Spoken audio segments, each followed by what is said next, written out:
بسم اللہ الرحمن الرحیم۔ مالک الموت نے کہا، موت کی تکلیف قبر کے عذاب سے کئی زیادہ ہے۔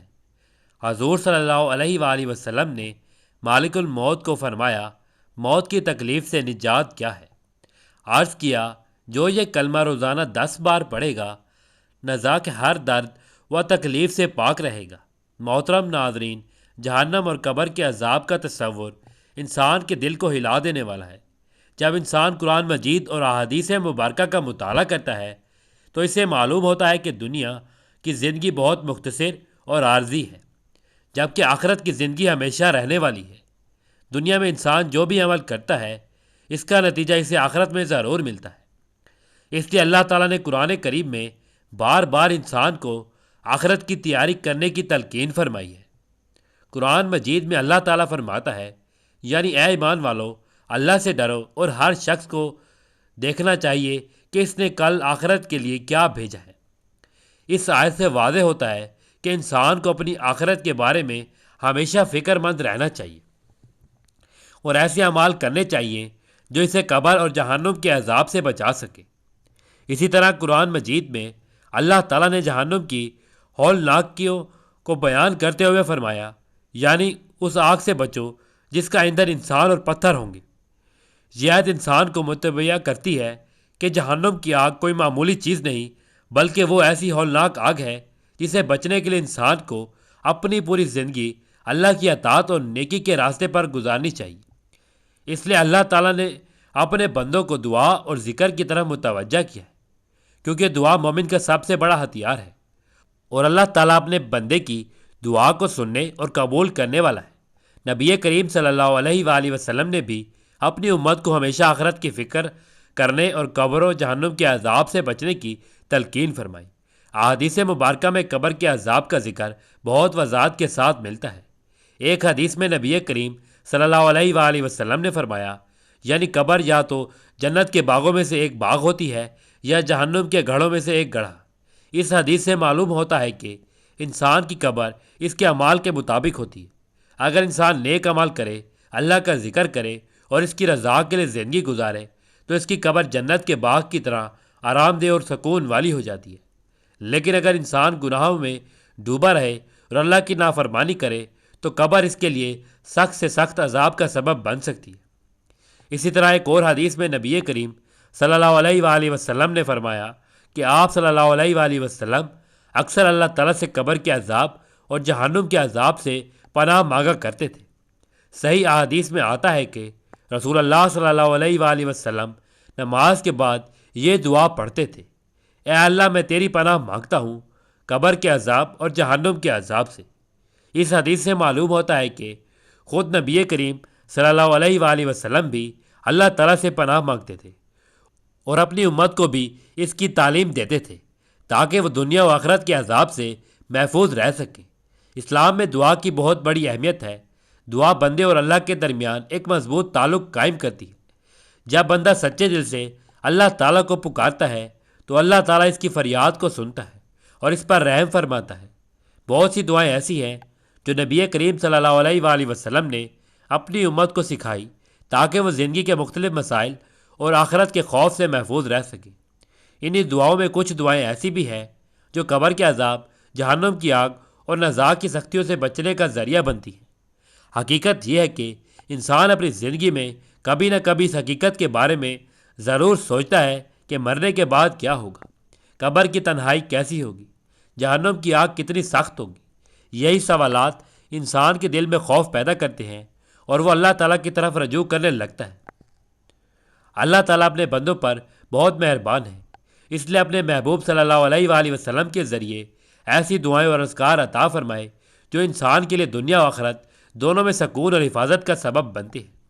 جب انسان ایمان اور یقین کے ساتھ ان دعاؤں کو پڑھتا ہے تو اللہ تعالیٰ اس کے دل کو سکون دیتا ہے، اس کی قبر کو آسان بنا دیتا ہے اور اسے جہنم کے عذاب سے محفوظ فرما دیتا ہے۔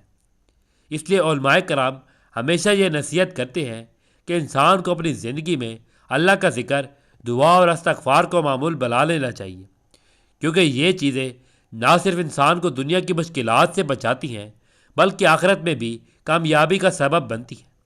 جب بندہ اللہ تعالیٰ سے سچی توبہ کرتا ہے، اس کا ذکر کرتا ہے اور اس سے پناہ مانگتا ہے تو اللہ تعالیٰ اس پر اپنی رحمت کے دروازے کھول دیتا ہے۔ اسی طرح یہ بعض دعائیں ایسی بھی ہیں جن کے بارے میں احادیث میں بشارت دی گئی ہے کہ اگر کوئی شخص ان اخلاص اور یقین کے ساتھ پڑھ لے تو اللہ تعالیٰ اسے قبر کے عذاب اور جہنم کی آگ سے محفوظ فرما دیتا ہے اور اس کی موت کو آسان بنا دیتا ہے۔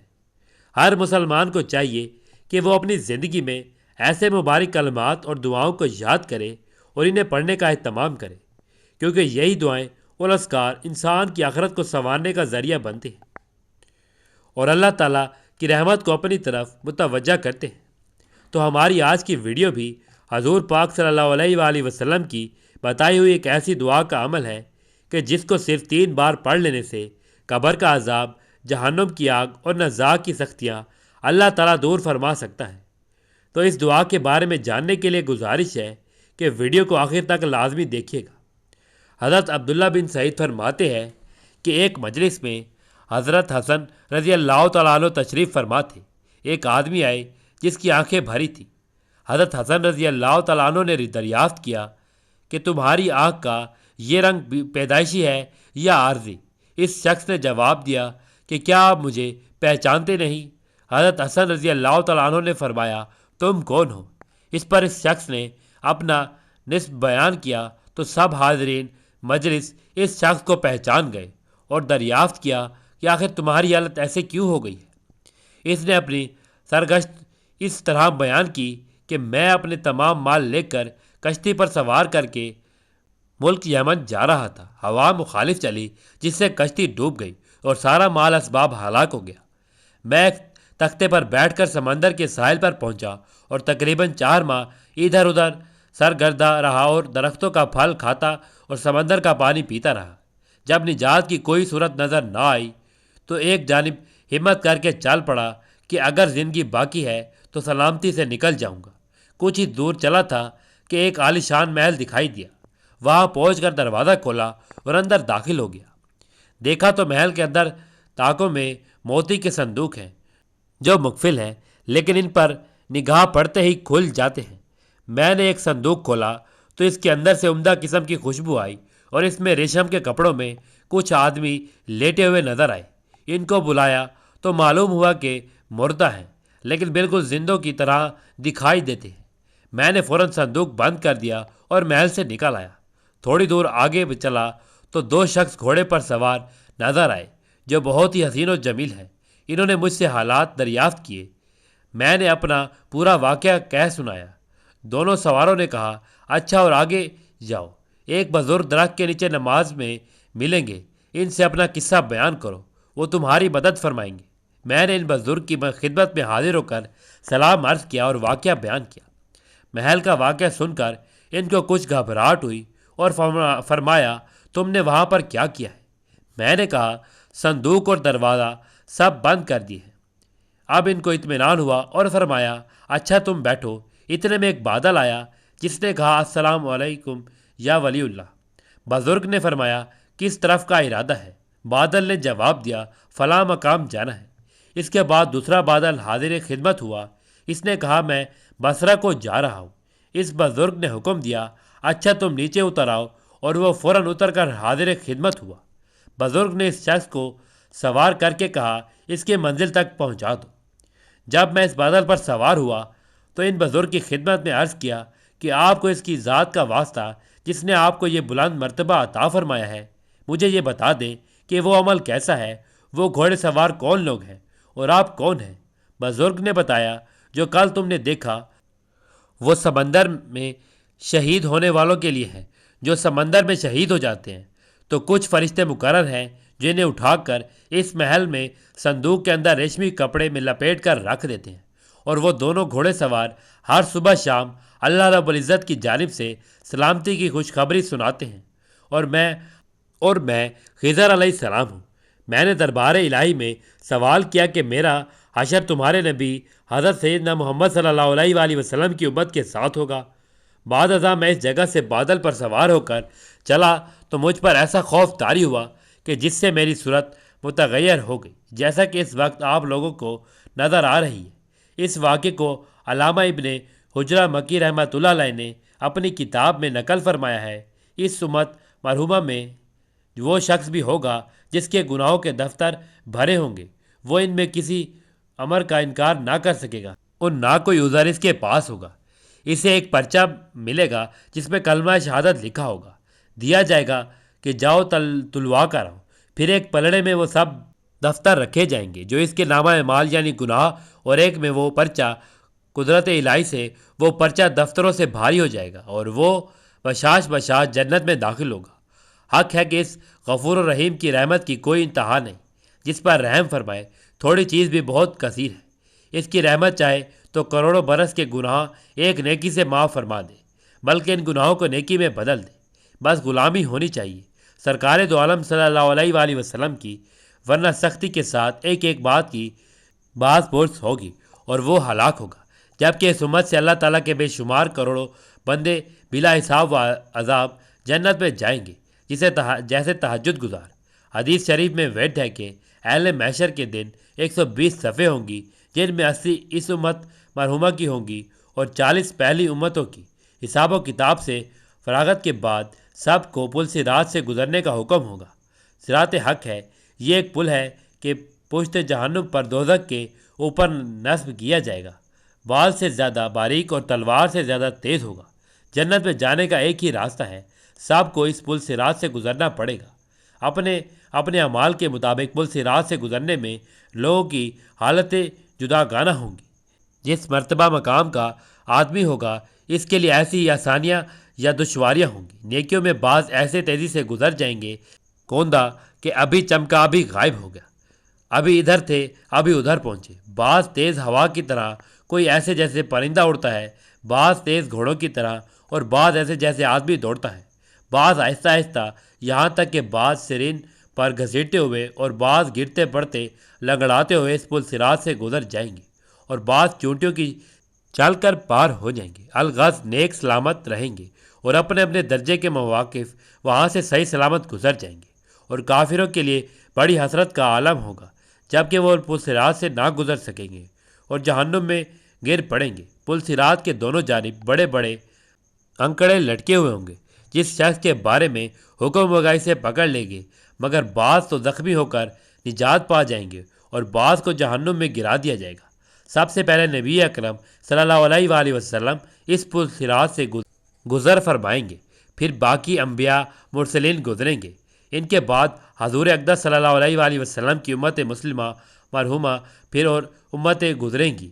روایت ہے حضرت ابو ہریرہ رضی اللہ تعالیٰ عنہ فرماتے ہیں، فرمایا رسول اللہ صلی اللہ علیہ وآلہ وسلم نے کہ ایسا کوئی سونے چاندی والا نہیں جو اس کا حق زکوٰۃ ادا نہ کرے، مگر جب قیامت کا دن ہوگا تو اس کے لیے آگ کے پترے بنائے جائیں گے، پھر انہیں دوزخ کی آگ میں دہکایا جائے گا، جس سے اس کے پہلو، پیشانی اور پیٹھ داغی جائیں گے۔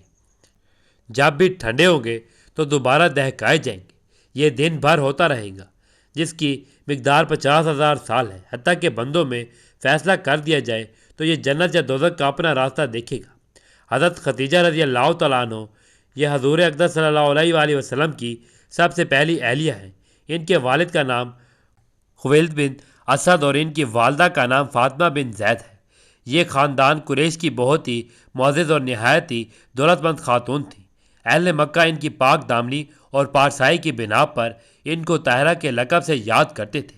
انہوں نے حضور اقدس صلی اللہ علیہ وآلہ وسلم کے اخلاق و عادات اور جمال و صورت و کمال سیرت کو دیکھ کر خود ہی حضور اقدس صلی اللہ علیہ وآلہ وسلم سے نکاح کی رغبت ظاہر کی، اور پھر باقاعدہ آغاز ہو گیا کہ رسول اللہ صلی اللہ علیہ وآلہ وسلم پر سب سے پہلے ہی یہی ایمان لائیں اور ابتدائے اسلام میں، جبکہ یہ ہر طرف سے آپ صلی اللہ علیہ وآلہ وسلم کی مخالفت کا طوفان اٹھ رہا تھا۔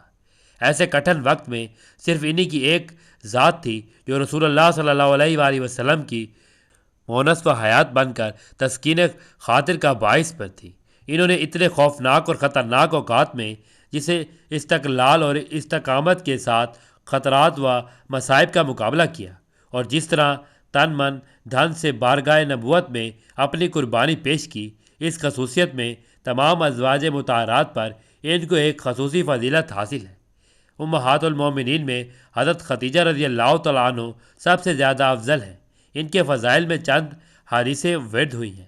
چنانچہ حضرت ابو ہریرہ رضی اللہ تعالیٰ عنہ سے روایت ہے کہ حضرت جبرائیل علیہ السلام رسول اللہ صلی اللہ علیہ وآلہ وسلم کے پاس تشریف لائے اور عرض کیا کہ اے محمد صلی اللہ علیہ وآلہ وسلم، یہ خدیجہ ہیں جو آپ کے پاس ایک برتن لے کر آ رہی ہیں جس میں کھانا ہے۔ جب یہ آپ کے پاس آ جائیں تو آپ ان سے ان کے رب کا اور میرا سلام کہہ دیں، اور ان کو یہ خوشخبری سنا دیں کہ جنت میں ان کے لیے موتیوں کا ایک گھر بنا ہوا ہے جس میں نہ کوئی شور ہوگا نہ کوئی تکلیف ہوگی۔ حدیث شریف میں ہے کہ حضرت ابو ذر غفاری رضی اللہ تعالیٰ عنہ روایت کرتے ہیں کہ رسول اللہ صلی اللہ علیہ وآلہ وسلم نے ارشاد فرمایا، اللہ تعالیٰ فرماتے ہیں، اے میرے بندے، بے شک جب تک تو میری عبادت کرتا رہے گا اور مجھ سے مغفرت کی امید رکھے گا، میں تجھ کو معاف کرتا رہوں گا، چاہے تجھ میں کتنی ہی برائی کیوں نہ ہو۔ میرے بندے، اگر تو زمین بھر کر گناہ کے ساتھ بھی مجھ سے اس حال میں ملے کہ میرے ساتھ کسی کو شریک نہ کیا ہو، تو میں بھی زمین بھر مغفرت کے ساتھ تجھ سے ملوں گا، یعنی بھرپور مغفرت کر دوں گا۔ حضور اکرم صلی اللہ علیہ وآلہ وسلم نے ارشاد فرمایا، جو شخص بچھونے یعنی رات کو اپنے بستر پر سونے سے پہلے یہ دعا 3 مرتبہ پڑھ کر سوئے گا تو اللہ تعالیٰ اس کے تمام گناہوں کو بخش دے گا، اگرچہ اس کے گناہ درختوں کے پتوں اور ٹیلوں کی ریت کی تعداد میں ہوں۔ اس کو فرشتے منادی کرتے ہیں، بخشے بخشائے اٹھ جاؤ۔ اللہ تعالیٰ فرشتوں کے سامنے فرماتا ہے کہ کیا میرا بندہ یہ جانتا ہے کہ اس کا کوئی رب ہے جو گناہوں کو معاف کرتا ہے اور اس کو پکڑ بھی سکتا ہے؟ سن لو، میں اپنے بندے کی مغفرت فرما دی۔ تو ناظرین محترم، آپ نے یہ عمل کسی بھی وقت کر لینا ہے۔ اگر آپ کسی نماز کے بعد پڑھنا چاہیں تو بھی افضل ہے، ورنہ جب جہاں جیسے آپ کو وقت مل جائے، آپ نے سب سے پہلے حضور صلی اللہ علیہ وآلہ وسلم کی ذات اقدس پر درود پاک کا نذرانہ پیش کرنا ہے۔ درود پاک آپ کوئی سا بھی پڑھ سکتے ہیں، صلی اللہ علیہ وآلہ وسلم پڑھ لیں یا صلی اللہ علیہ محمد پڑھ لیں، لیکن درود ابراہیمی کی اہمیت و فضیلت بہت زیادہ ہے، اس لیے ثواب کے طور پر ایک مرتبہ میرے ساتھ بھی درود پاک پڑھ لیں۔ اللہم صلی علی محمد وعلی آل محمد کما صلیت علی ابراہیم وعلی آل ابراہیم انک حمید مجید۔ اللہم بارک علی محمد وعلی آل محمد کما بارکت علی ابراہیم وعلی آل ابراہیم انک حمید مجید۔ درود پاک پڑھنے کے بعد آپ نے سب سے پہلے اللہ تعالیٰ کے یہ نام پڑھ لینے ہیں، یا رحمان یا رحیم، یا غفور یا ستار یا منجی۔ اے بے حد رحم کرنے والے، اے بہت مہربان، اے بہت بخشنے والے، اے عیبوں کو چھپانے والے، اے نجات دینے والے۔ اللہ تعالیٰ کے یہ نام آپ نے ہاتھوں کی انگلیوں پر یا تسبیح کے دانوں پر گن کر صرف 41 مرتبہ پڑھ لینے ہیں، اور اس کے بعد آپ نے یہ دعا صرف 3 مرتبہ پڑھ لینی ہے۔ بسم اللہ الرحمن الرحیم، استغفر اللہ العظیم الذی لا الہ الا هو الحی القیوم واتوب الیہ۔ شروع کرتا ہوں اللہ کے نام سے جو بڑا مہربان نہایت رحم والا ہے۔ میں اس عظیم اللہ سے بخشش مانگتا ہوں جس کے سوا کوئی معبود نہیں، وہی زندہ ہے، سب کو قائم رکھنے والا ہے، اور میں اس کی طرف توبہ کرتا ہوں۔ یہ بہت بابرکت استغفار ہے۔ احادیث میں آتا ہے کہ جو شخص اخلاص کے ساتھ استغفار کرتا ہے، اللہ تعالیٰ اس کے گناہ معاف فرما دیتا ہے اور اس کے لیے آسانیاں پیدا فرما دیتا ہے۔ اور اس کے بعد آپ نے ایک اور دعا کو بھی صرف 10 مرتبہ پڑھ لینا ہے۔ اس کو آپ نے ہاتھوں کی انگلیوں پر یا تسبیح کے دانوں پر گن کر صرف 10 مرتبہ پڑھ لینا ہے۔ ربنا اصرف عنا عذاب جہنم ان عذابها کان غراما انہا ساعت مستقرن و مقامن۔ اے ہمارے رب، ہم سے جہنم کا عذاب دور فرما دے، بے شک اس کا عذاب چمٹ جانے والا ہے، وہ بہت ہی برا ٹھکانہ اور رہنے کی جگہ ہے۔ یہ دعا اللہ کے نیک بندوں کی دعا ہے جس کا ذکر قرآن مجید میں ہے۔ اس دعا میں بندہ اللہ تعالیٰ سے جہنم کے عذاب سے پناہ مانگتا ہے۔ علماء فرماتے ہیں کہ جو شخص اخلاص کے ساتھ اللہ تعالیٰ سے جہنم سے نجات مانگتا ہے، اللہ تعالیٰ اس پر اپنی رحمت فرماتا ہے۔ اس کو پڑھنے کے بعد آخر میں اتنا ہی درود پاک پڑھ لینا ہے جتنا عمل کے شروع میں پڑھا تھا۔ حدیث شریف میں ہے کہ حضرت ابو ہریرہ رضی اللہ تعالیٰ عنہ سے روایت ہے کہ میں نے سرور کونین صلی اللہ علیہ وآلہ وسلم کو ارشاد فرماتے ہوئے سنا، کوئی بندہ گناہ کر لیتا ہے، پھر ندام ہو کر کہتا ہے میرے رب میں تو گناہ کر بیٹھا ہوں، تو مجھے معاف فرما۔ تو اللہ تعالیٰ فرشتوں کے سامنے فرماتا ہے، کیا میرا بندہ یہ جانتا ہے کہ اس کا کوئی رب ہے جو گناہوں کو معاف کرتا ہے اور اس پر پکڑ بھی سکتا ہے؟ سن لو، میں نے اپنے بندے کی مغفرت فرما دی۔ پھر وہ بندہ جب تک اللہ تعالیٰ چاہے گناہ سے روکے رہتا ہے، پھر کوئی گناہ کر بیٹھتا ہے تو نادام ہو کر کہتا ہے، میرے رب میں تو ایک اور گناہ کر بیٹھا ہوں، تو اس کو بھی معاف فرما دے۔ تو اللہ تعالیٰ فرشتوں سے فرماتا ہے، کیا میرا بندہ جانتا ہے کہ اس کا کوئی رب ہے جو گناہ معاف فرماتا ہے اور اس کو پکڑ بھی سکتا ہے؟ سن لو، میں نے اپنے بندے کی مغفرت فرما دی۔ پھر بندہ جب تک اللہ تعالیٰ چاہے گناہ سے رکا رہتا ہے، اس کے بعد پھر کوئی گناہ کر بیٹھتا ہے تو نادام ہو کر کہتا ہے، میرے رب میں تو ایک اور گناہ کر بیٹھا، تو اس کو بھی معاف فرما دے۔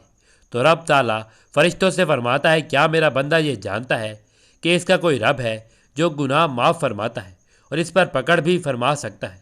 سن لو، میں اپنے بندے کی مغفرت فرما دی۔ بندہ جو چاہے کرے، یعنی ہر گناہ کے بعد توبہ کرتا رہے، میں اس کی توبہ قبول کرتا رہوں گا۔ سبحان اللہ۔ اللہ تعالیٰ سے آج زانہ دعا ہے کہ ہم تمام مسلمان بہن بھائیوں کو گناہ سے رکنے اور نیک عمل کرنے کی توفیق عطا فرمائے۔ آمین یا رب العالمین۔ دعا ہے کہ اللہ تعالیٰ میرا سنانا اور آپ کا سننا اپنی پاک بارگاہ الہی میں قبول و منظور فرمائے۔ آمین۔ ناظرین، گزارش ہے کہ اللہ تعالیٰ کے 99 ناموں میں سے کوئی ایک نام لکھ کر کمنٹ میں ضرور شیئر کریں۔ اللہ تعالیٰ ہم سب کا حامی و ناصر ہو۔ آمین۔ جزاک اللہ۔